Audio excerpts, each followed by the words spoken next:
Hello दोस्तों, अगर आप हरियाणा कौशल रोजगार निगम में जॉब कर रहे हो या कौशल रोजगार निगम में जॉब पाना चाहते हो, उसके अलावा या फिर आपको इंतजार है आपकी जॉब सिक्योरिटी का, या उसके अलावा आप अगर 0 से 5 वाले हो हरियाणा कौशल रोजगार निगम वाले, तो जी हां दोस्तों, सुबह सुबह आपने थंबनेल में देख लिया।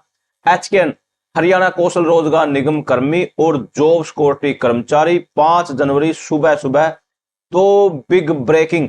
जी हाँ दोस्तों, 0 से 5 वालों के लिए भी और 5 से ऊपर वालों के लिए भी सुबह सुबह बिग ब्रेकिंग। जी हाँ दोस्तों, अगर आप हरियाणा कौशल रोजगार निगम में लगे हुए हो, कच्चे कर्मचारी हो, या अडोब बेस पर या डीसी रेट या पार्ट टाइम अन्य किसी भी प्रकार की आउटसोर्सिंग पॉलिसी पार्ट 1 पार्ट 2 या ठेकेदारी प्रथा पर लगे हुए हो, तो फटाफट से चैनल को सब्सक्राइब कर लीजिए। जी हाँ दोस्तों, सबसे पहले तो मैं आपको बताने वाला हूं, मेरे पास लगातार ये मैसेज आ रहे हैं, सर मेरी सैलरी अभी तक नहीं आई, सर मेरी सैलरी को 2 महीने हो गए, मेरी सैलरी को 3 महीने हो गए। उसके अलावा कुछ ऐसे भी है कर्मचारी जो मेरे पास मैसेज करते हैं, सर मेरा जॉब सिक्योरिटी वाले पोर्टल पर नाम ही नहीं है, सर हमें जॉब सिक्योरिटी कब मिलेगी, सर जॉब सिक्योरिटी का पोर्टल कब शुरू होगा, सर जॉब सिक्योरिटी में हमारा डिपार्टमेंट नहीं है। जी हाँ दोस्तों, अभी अभी मैं यहां से लाइव प्रूफ आपको दिखाने वाला हूं। स्टेप बाय स्टेप शुरू कर लेते हैं। सबसे पहले तो यहां से शुरू कर लेते हैं, ब्रेकिंग नंबर 1। एचकेएन हरियाणा कौशल रोजगार निगम पोर्टल और कर्मचारियों का 3 महीने से रुका वेतन।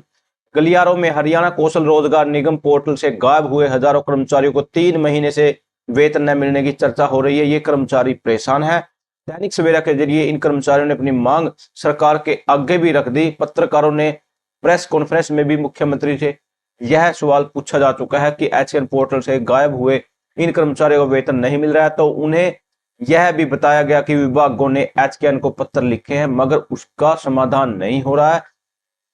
मुख्यमंत्री ने तो उस दिन यह भी कह दिया था कि इन्हें इन्हें इसकी जानकारी नहीं है। दैनिक सवेरा ने यह मामला मुख्य सचिव अनुराग रस्तोगी के सामने भी आधिकारिक तौर पर उठाया, मगर यह समस्या जस की तस बनी हुई है। गलियारों में कहा जा रहा है कि आखिरकार इस समस्या का समाधान करने वाला अफसर कौन है। मुख्यमंत्री और मुख्य सचिव यहाँ के संज्ञान में आने के बावजूद भी अगर समस्या का समाधान नहीं हो पा रहा, तो फिर समाधान किसके पास जाकर कराई जाए। ये कर्मचारी सोशल मीडिया पर मुख्यमंत्री से लगातार गुहार लगा रहे हैं, मगर पोर्टल से गायब हुए कर्मचारियों के नाम वापस नहीं आ रहे। वहां यहां भी देख लेते हैं नंबर 2 ब्रेकिंग। यहां पर ये देखिए दोस्तों, मुख्यमंत्री नायब सिंह सैनी का भरोसा मगर सर्विस सिक्योरिटी पोर्टल पर नाम नहीं।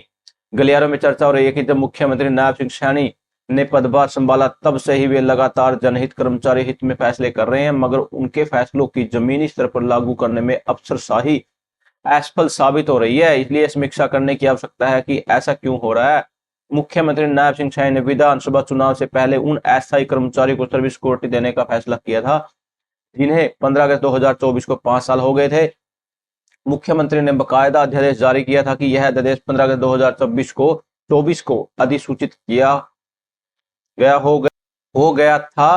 बाद में विधेयक पारित करवाकर इसे स्थायी कानून बना दिया, मगर अफसरों ने इसे लागू कानून को ऐसे ठेंगा दिखाया कि बेहद कम विभागों ने सर्विस सिक्योरिटी दी, मगर 1 साल बाद नियम बना दिया, मगर फिर भी अफसरशाही कुंडली मारकर बैठ गई।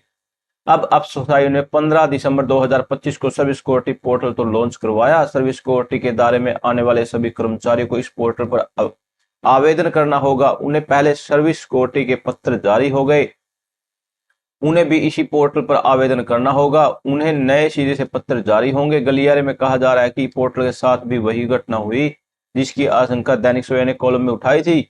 जब पात्र कर्मचारी इस पोर्टल पर आवेदन करने लगे तो कई कर्मचारी इसलिए आवेदन नहीं कर पा रहे क्योंकि उनका डाटा इस पोर्टल पर अपलोड नहीं हो गया। जब 2024 में सरकार ने सर्विस सिक्योरिटी देने का फैसला किया था, तब तत्कालीन मुख्य सचिव टीवीएसएन प्रसाद ने सभी प्रशासनिक सचिवों को निर्देश दिए थे कि आउटसोर्सिंग पॉलिसी पार्ट ए के तहत लगे सभी कर्मचारियों को 30 सितंबर 2024 तक एचकेएन में पोर्ट किया जाए, मगर कई विभागों के अफसरों के कानूनों में जूं तक नहीं रंगी। कर्मचारियों को एचकेएन पोर्टल पर पोर्ट नहीं किया गया। अब सरकार ने सर्विस सिक्योरिटी पोर्टल लॉन्च किया तो उस पर एचकेएन में पोर्ट हुए कर्मचारियों का डाटा अपलोड किया गया। आउटसोर्सिंग पॉलिसी पार्ट 2 के कर्मचारियों का डाटा पोर्टल पर अपलोड कर दिया गया। जिनका डाटा अपलोड हो गया वे तो आवेदन कर पाए, मगर 15 अगस्त 2024 को 5 साल से ज्यादा समय हो गए थे, मगर उन्हें एचकेएन में पोर्ट नहीं किया गया। वे इस पोर्टल पर आवेदन नहीं कर पा रहे थे। गलियारे में पूछा जा रहा है कि उन कर्मचारियों का क्या कसूर है जिनका डाटा एचकेन पोर्टल पर नहीं है, पोर्ट नहीं किया गया। सरकार के काम ऐसे नहीं होते।